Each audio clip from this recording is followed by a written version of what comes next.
You think you know New York, the city, the falls, maybe the mountains up north. But there's another New York, one that exists in old maps, in the memories of people who were told to pack up and leave, and in some cases under about 175 feet of water, entire towns.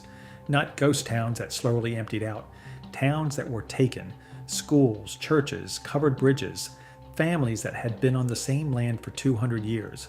One town sank and stayed sunk. One was demolished for a ski resort that was never built. One was forgotten so completely that a retired teacher found it only by following a creek name on an old map. This is the story of 7 of them. New York City needed water, and somebody had to pay for it. Number 7, Cannonsville. Cannonsville had a founder, a post office, dairy farms pushing out over 2 million gallons of milk a month, and families who had been there for well over 100 years. Then, on the last day of December 1949, New York State announced the town was done. Benjamin Cannon built the first house and ran the first post office in the late 1700s, so they named the place after him. About 1,000 people lived across 5 communities in that flat Delaware County valley. It wasn't glamorous. It was the kind of place where people lived. New York City wanted a 5th reservoir. The west branch of the Delaware ran right through that flat valley. The Delaware County Board of Supervisors passed a resolution against it. It accomplished nothing. The last 4 residents removed by eminent domain in 1964. Dam finished February 16, 1965. Not a tree was left standing. Every house, barn, business, church, and school was demolished or set on fire. 11 cemeteries cleared, 2,150 graves relocated, many reburied in boxes the size of apple crates. 6 sets of remains per grave to cut costs, a former supervisor put it. Plainly, there were people who couldn't wait to get out, people who took it lying down, and people who took what they could get. Displaced residents held reunions for decades. Historians describe an air of permanent mourning that hung over Delaware County for generations. The Cannonsville Reservoir is 16 miles long and holds 95 billion gallons. There is no marker where the town stood, no plaque for Benjamin Cannon, no acknowledgement at the water's edge. 124 years after his death, his town was burned to the ground so New York City could turn on its taps. Most of them have never heard of Cannonsville. Number 6, Gilboa. Gilboa was a mill town flooded to make a reservoir. By upstate New York standards, not even unusual. What is unusual is that when dam workers started quarrying stone from the creek bed in the 1920s, they began pulling out tree fossils, 380 million year old tree fossils, the oldest known forests. Unearthed had been sitting under Gilboa the whole time, and nobody fully understood what it was until the town was already being demolished. Cotton mills, tanneries, blacksmith shops, a hardware store, a church with a steeple that the engineers noted sat at precisely 5 feet below the future reservoir's flow line, about 350 people. In 1917, New York City acquired the village and 2,435 surrounding acres. About 400 buildings burned or bulldozed. Dam completed 1927. The fossils first appeared in 1869, when a flood scoured the creek banks. An amateur naturalist found sandstone casts of ancient tree trunks, identified by paleontologist John W. Dawson at McGill as the first fossil tree stumps found in North America.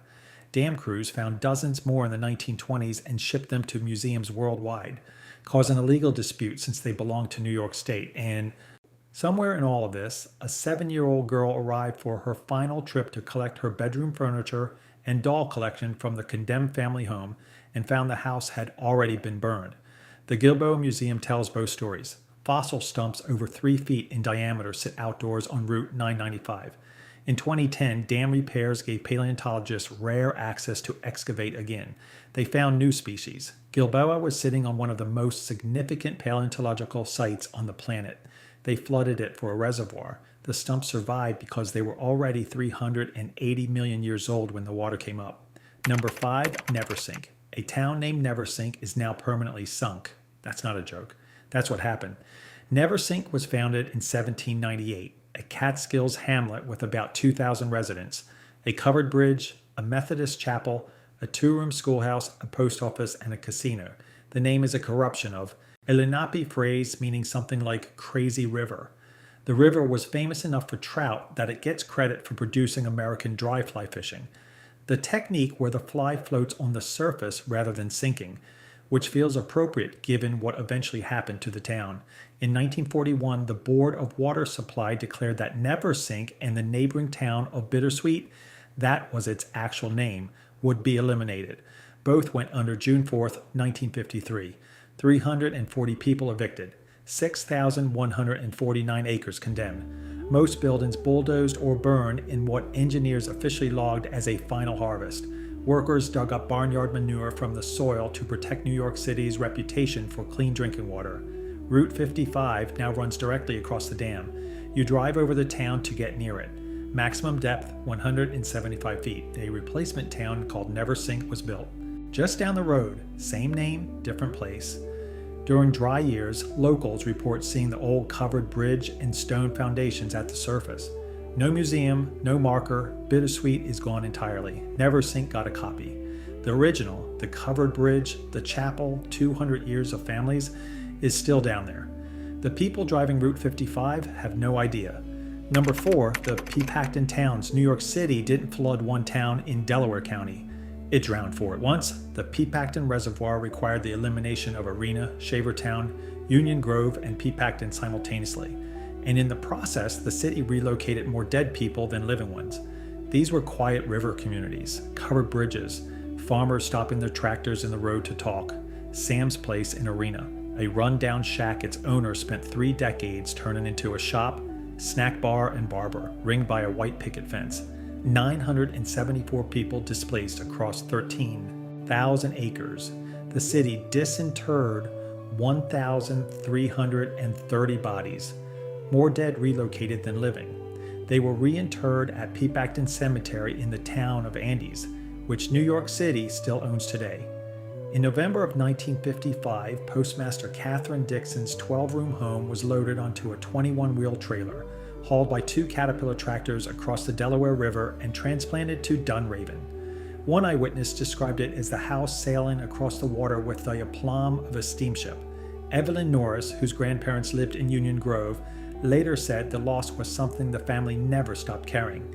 The Pepacton Reservoir holds 140 billion gallons, the largest the city ever built, supplying roughly 25% of New York City's daily water.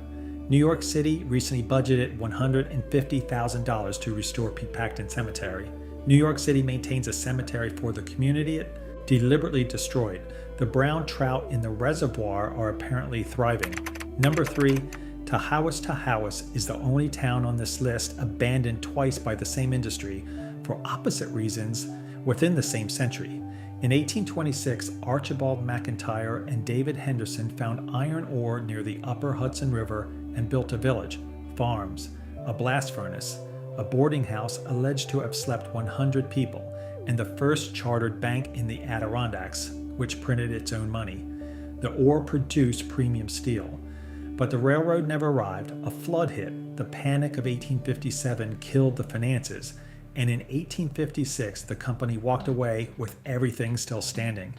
20 years later, Hunting and Fishing Club moved in, renamed the place Tahawus, Mohawk for Cloud Splitter, and turned it into a retreat. Vice President Theodore Roosevelt was there September 13, 1901, when a park ranger galloped up to say President McKinley was dying in Buffalo. Roosevelt made his midnight buckboard ride to North Creek Station and became the 26th president. Then comes the twist. The titanium dioxide that had contaminated the iron ore, the exact impurity that doomed the first mine, turned out to be precisely what wartime aircraft manufacturing needed. The federal government built a railroad into Tahawus. National Lead Industries extracted 40 million tons of titanium and ran the operation until 1989. Then they left again. The McNaughton Cottage, where Roosevelt stayed, has been restored. The 1854 blast furnace still stands, a rusting iron monolith in the trees. Red pools of iron-stained water fill the old mine cuts, open to the public. The impurity that ruined the first mine saved the second one. The thing that ended the second mine preserved the first cottage. Tahawus has been abandoned twice and keeps accumulating history anyway. Number 2, Doodletown. In 1965, New York State evicted the last residents of a 200-year-old community on Bear Mountain, demolished the buildings, and absorbed the land into Bear Mountain State Park. The ski resort they cleared it for was never built. first settled in April of 1762 by a French Huguenot named Ethel June. His family, first to arrive, were also the last to leave over 200 years later. At its peak, 300 to 350 residents, 70 homes, a school, the Mountville Presbyterian Church, and 3 cemeteries. The name comes from Doodle, Dutch for Dead Valley. It turned out to be accurate. Bear Mountain State Park began buying surrounding land in 1910. After World War II, acquisitions encircled the community. Mortgages dried up. New construction blocked. In 1964, buyout or condemnation. A ski resort was coming. Clarence June Sr. was among the first to sell. His daughter, Eileen. Bramson later said she spent decades worrying that decision had given other families permission to give up. Last residents out in 1965. Ski resort never built. What's left? Concrete staircases going nowhere, stone foundations consumed by roots, driveways fading into forced floor. Steel signs mark where each family's home stood. 3 cemeteries still active. When Arthur June died in 2013, park employees laid plywood across April mud so his family could carry his urn to the gravesite. The Junes have been burying their dead in that valley since the 1700s. Timber rattlesnakes and copperheads now inhabit the ruins. Doodletown was razed for a ski resort that was never built. The people are gone. The buildings are gone. The snakes have moved in. The only sign that anyone lived there is a staircase that goes up into nothing. Number 1, Little Island. This one wasn't drowned for a reservoir. It wasn't condemned for a park. It wasn't demolished for anything in particular. 12 Irish families built a community in the western New York woods, found oil, followed the money west, and vanished so completely that the settlement was forgotten for over a century. A retired teacher found it by following a creek name on an old map. The first settler was Jeremiah McCarty from County Clare, who arrived during the Great Famine. At its height, 12 families lived along a creek in what is now Allegheny State Park, about 7 miles west of Limestone in Cattaraugus County. They built farmhouses from hand-laid limestone blocks and a school. They raised cattle, farmed the land, and in the early 1900s found oil. The wells ran dry. The families followed the money, first to Pennsylvania, then further west. They left the building standing. The Depression stripped the walls for lumber. The forest finished the job. Decades later, retired teacher Paul Lewis heard rumors about an Irish settlement in the park. He and a friend found it on an old map, a creek-marked Irish brook. They hiked in and came across moss-covered limestone blocks half consumed by the forest floor. Lewis made it a project for his advanced placement history class at Cleveland Hill High School. Each student assigned one of the 12 families to research. That class produced the most complete record of the settlement that exists. What's there now? Limestone foundations, cellar stairs swallowed by the earth, one rusty plow blade on a foundation, as if a farmer set it down and never came back. No trails, no signs, no markers. Getting lost is a real possibility. A small Irvine family cemetery off Parkside Drive is one of the few remnants with any identification.